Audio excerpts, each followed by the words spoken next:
Welcome back to bmaster79. In this video we're taking on a complete ielts speaking part 2 and part 3 at band 9 level. The card is describe the home of someone you know well and that you often visit. We'll plan it, we'll speak it, and we'll take the whole thing apart so you can do it yourself.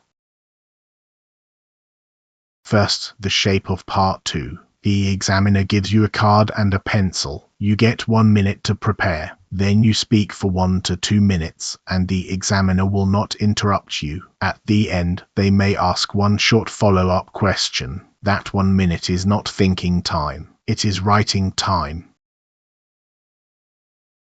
Here is the card, exactly as it was sent to me. Card number 13. Describe the home of someone you know well and that you often visit. 3 bullets, and then the line that actually carries the marks, and explain how you feel about the home.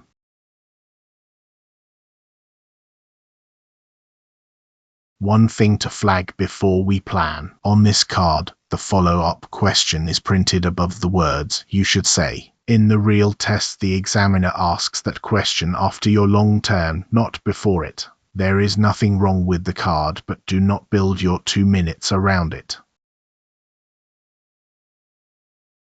Now the plan. In 60 seconds you are writing 1 line per bullet, and nothing more. Bullet 1, a name and a relationship. Never a generic, a friend. Bullet 2, a frequency, and how long you have been doing it. Bullet 3 is the big one, and it deserves half of your talk. And then the explain line, your real opinion plus the reason. That is where band 9 is won.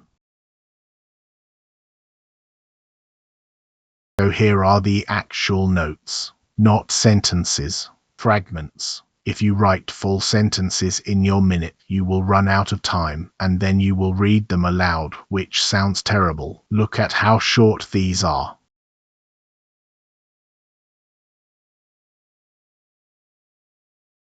And here is the language I am deliberately aiming at before I open my mouth. 6 phrases. Notice that none of them are difficult words.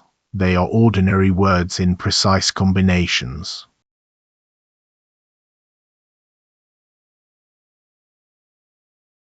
I'd like to talk about the home of my closest friend, Maya, or more precisely, her family's apartment, which has become something of a second home to me over the past few years.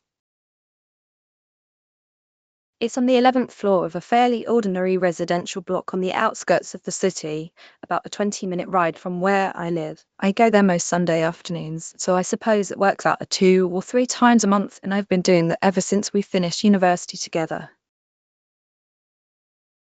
As for what it's like, it's not large by any means, roughly 70 square meters, but the family have made every inch of it count. The living room and kitchen are knocked through into one open plan space, so the whole place feels far airier than the floor plan suggests. What really makes it, though, is the lights. The windows face southeast, so from about mid-morning the room is absolutely flooded with sunshine. Maya's mother keeps a row of potted herbs out on the balcony. That's all mint, lemongrass, and the smell drifts in whenever the doors open. The decor is deliberately understated. Pale walls, a few framed family photographs, and a rather battered sofa that everybody fights over. How do I feel about it? Honestly, it's the one place where I can completely switch off. There's no ceremony to it. I let myself in, someone hand me a cup of tea, and within minutes I'm sprawled on that sofa arguing about films. I think what I value most is the sense of being taken for granted in the best possible sense. My own flat is quieter and tidier, but Maya's home has a warmth to it that I'd never quite managed to reproduce, and I always leave feeling lighter than when I arrived. There is the whole long turn on one screen. Pause the video here and read it through. Then notice what is not in it. There is no memorized opening formula. There is no list of adjectives, and there is not a single sentence that exists only to fill time.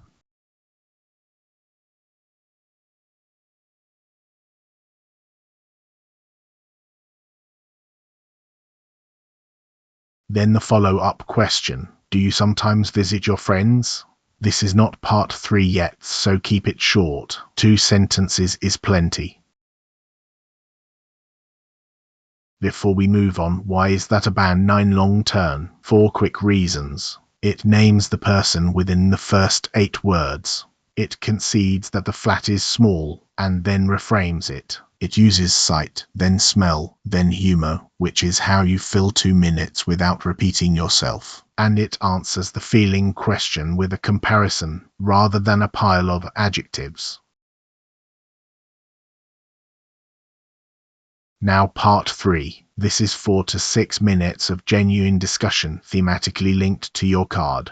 The questions turn abstract. Society, trends, causes, consequences.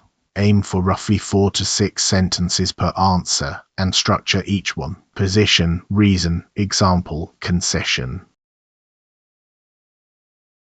Question 1. What are the differences between houses or buildings in the city and in the countryside? Here is how I would think about it in the 2 seconds before I speak. Find one root cause and then branch out from it. The root cause here is land value. Everything else follows.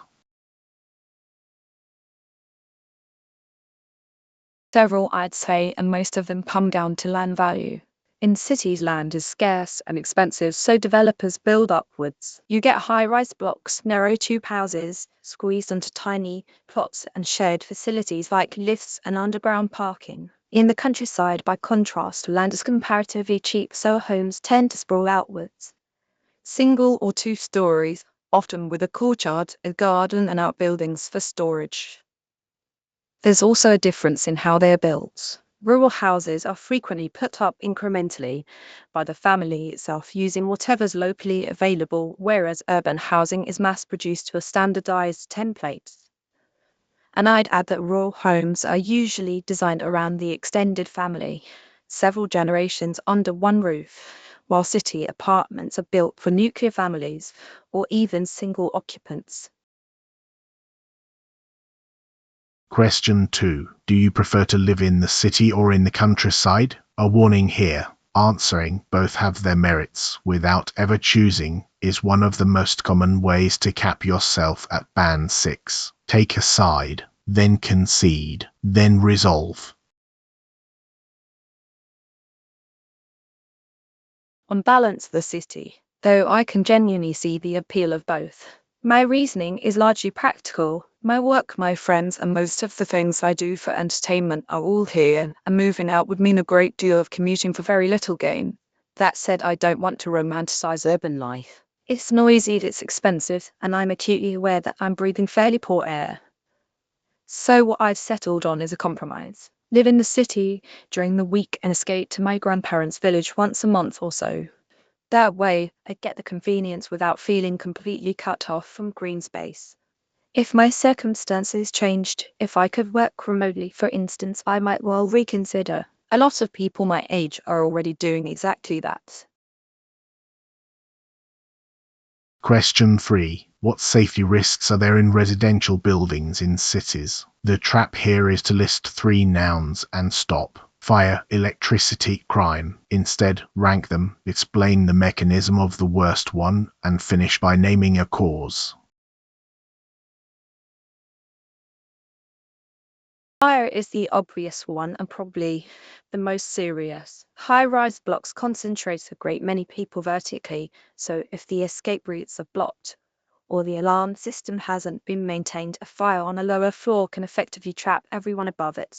Beyond that, I'd mention electrical faults. A lot of older buildings have wiring that was never designed for the appliances people now plug into it, and structural problems in blocks that went up very quickly during a construction boom. Then there are the less dramatic risks. Poor ventilation, damp, and in some cases fairly lax security at the entrance. If I had to identify the root of it, I'd say the underlying problem is enforcement rather than regulation. The rules generally exist. What's missing is regular inspection and a genuine willingness to penalize developers who cut corners. Question 4. Is it expensive to decorate a house or an apartment in the place where you live? You can say it depends, but you must immediately say what it depends on, and look for a twist, something the examiner will not have heard from the last 10 candidates.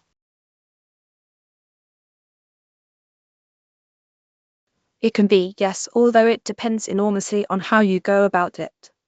If you hire an interior designer and buy imported furniture, the cost can easily run to a year's salary. But that's very much the top end of the market. Most people I know take a far more frugal approach. Labour is still relatively affordable where I live, so you might pay a local carpenter to build storage to measure, which actually works out cheaper than buying flat pack. And there's a strong culture of doing things yourself, through painting, tiling, that sort of thing. What has become genuinely expensive is materials. Timber and tiles have risen sharply over the last few years, largely because of supply chain problems. So I'd sum it up like this.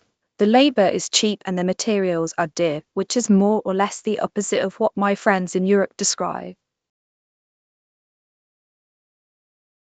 Here is the whole language bank from this video in one place. Screenshot this one, but do not memorize it as a script. Take 3 phrases and force them into your own answer about your own home tonight.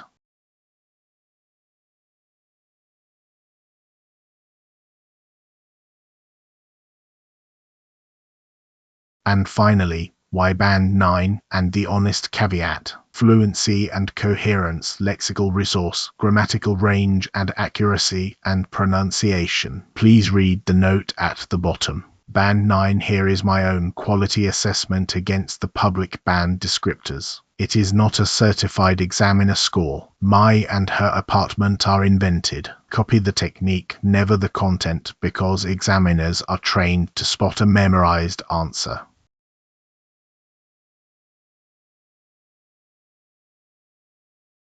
So, your turn. Set a timer for 1 minute and write your 4 lines of notes. Record yourself for 2 minutes with no script. Play it back and count the stalls because that number is your real score. Then post your part 2 in the comments. I read every single one. I'm bmaster79. See you in the next one.